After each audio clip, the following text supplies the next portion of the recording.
Okay देखिए, इस question में आपसे पूछा गया है द मोस्ट स्टेबल कॉम्प्लेक्सेस। तो मोस्ट स्टेबल कॉम्प्लेक्सेस होता है क्या? कीलेट। क्या? Chelate complex. कीलेट कॉम्प्लेक्स जो होता है वो होता है मोर स्टेबल। तो कीलेट कॉम्प्लेक्स है इसमें सी। अब कीलेट कॉम्प्लेक्स है क्या? तो कीलेट कॉम्प्लेक्स यह है ये कि डाइडेंटेड आपने पढ़ा होगा, ठीक है। तो डाइडेंटेड या फिर पॉलीडेंटेड, कुछ ऐसा चीज़, पॉलीडेंटेड।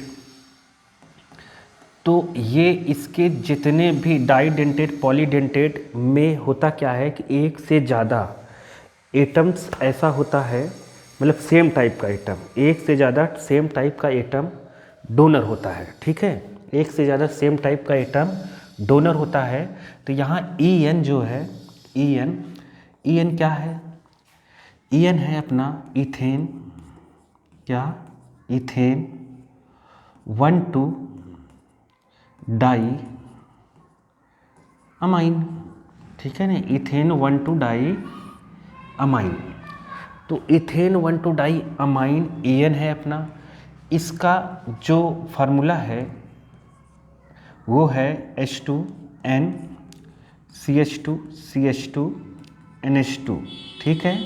इसमें N के पास ऐसे दो लोन पेयर होते हैं, तो ये दोनों एक ही टाइप के एटम डोनर है जो यहाँ पर PT से कनेक्ट होंगे। ऐसे चीज़ को जब दोनों साथ में कनेक्ट होंगे तो ऐसी चीज़ को हम कहते हैं जब कीलेट। कीलेट क्या? कितने लोग चीलेट पढ़ते हैं? मैं कीलेट पढ़ता हूँ। कीलेट लिगेंड्स, ये क्या कहलाएगा? कीलेट्स लिगेंड्स। लेकिन ये कीलेट्स लिगेंड तभी कहलाएगा जब इसके दोनों एक साथ अटैच हो PT से, सेंट्रल एटम से, समझ गए। तो देखेंगे अगर इसका स्ट्रक्चर बनाएंगे, आप ध्यान से देखिए, बहुत सारे कॉन्सेप्ट हैं इसमें। आप इसका स्ट्रक्चर जब बनाएंगे तो PT से आप NCERT जरूर पढ़ें।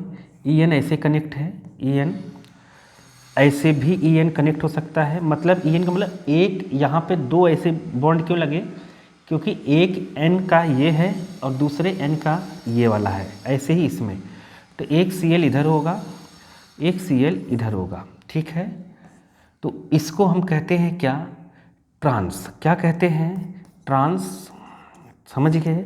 ये ट्रांस है। या फिर इसको हम ऐसे भी, देखिए आंसर तो मिल गया आपके पास कि जो कीलेट होगा, कीलेट शो करेगा। इसमें ये ना, ये कीलेट नहीं है लिगेंड्स, ये भी कीलेट्स नहीं है लिगेंड्स, ये भी नहीं है, इसलिए ये तीनों तो ऑप्शन गलत है, ठीक है। सही है आपके पास क्या?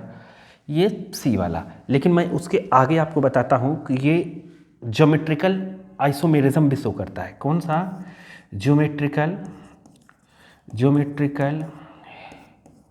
आइसोमेरिज्म ये शो करता है, ठीक है। एक ऐसा ट्रांस, और सिस में क्या रहता है कि दो क्लोरीन एक साइड रहते हैं, जैसे यहाँ हम PT बना दें, ठीक है।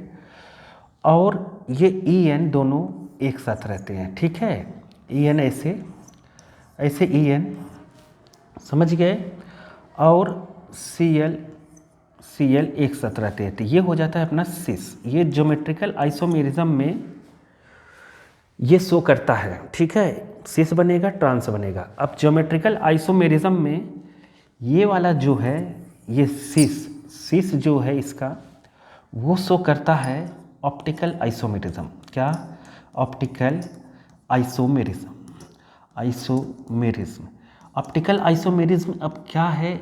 जब हम इसको मिरर के सामने रखते हैं तो इसका जो इमेज बनता है वो सुपर इम्पोज नहीं करता, इसलिए ये ऑप्टिकल आइसोमेरिज्म शो करता है सिस इसका, ठीक है। देखिए आपको केवल ये पूछा गया था कौन सा स्टेबल है, जो कीलेट शो करेगा, कीलेट कॉम्प्लेक्स जो होगा वो ज़्यादा स्टेबल होगा। ये NCERT की लाइन है, आप जाके NCERT बुक जरूर पढ़ें, बिना NCERT बुक ना करें। NCERT में सब दिया हुआ है, NCERT अच्छी बुक है। तो अब ऑप्टिकल आइसोमेरिज्म ये शो करेगा और ये ऑप्टिकल आइसोमेरिज्म नहीं शो करेगा, सिस ऑप्टिकल आइसोमेरिज्म शो करेगा, समझ गए।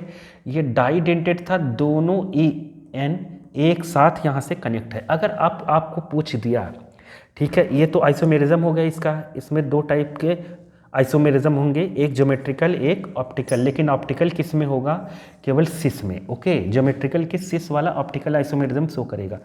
इसमें आपको पूछ दिया क्या, इसका स्ट्रक्चर। तो स्ट्रक्चर 3 होते हैं। देखिए स्ट्रक्चर में हम लोगों ने मेनली 3 ही पढ़े हैं, एक टेट्राहेड्रल वाला, और एक क्या पढ़े थे, स्क्वायर प्लेनर वाला, और एक ऑक्टाहेड्रल वाला, ऑक्टाहेड्रल। तो ऑक्टाहेड्रल जो रहेगा उसका क्या कोऑर्डिनेशन नंबर 6 होता है। तो आप देखेंगे यहाँ 1 2 3 4 5 6, नहीं समझे, तो ये 6 होगा क्योंकि ये डाइडेंटेड है, तो ये दोनों का मिलाकर इसका 2 इसका 2 4 हो जाएगा, और 4 और 2 6 है। और तो इसका स्ट्रक्चर कैसा होगा, ऑक्टाहेड्रल। अगर कभी आपको आए तो करना, ठीक है।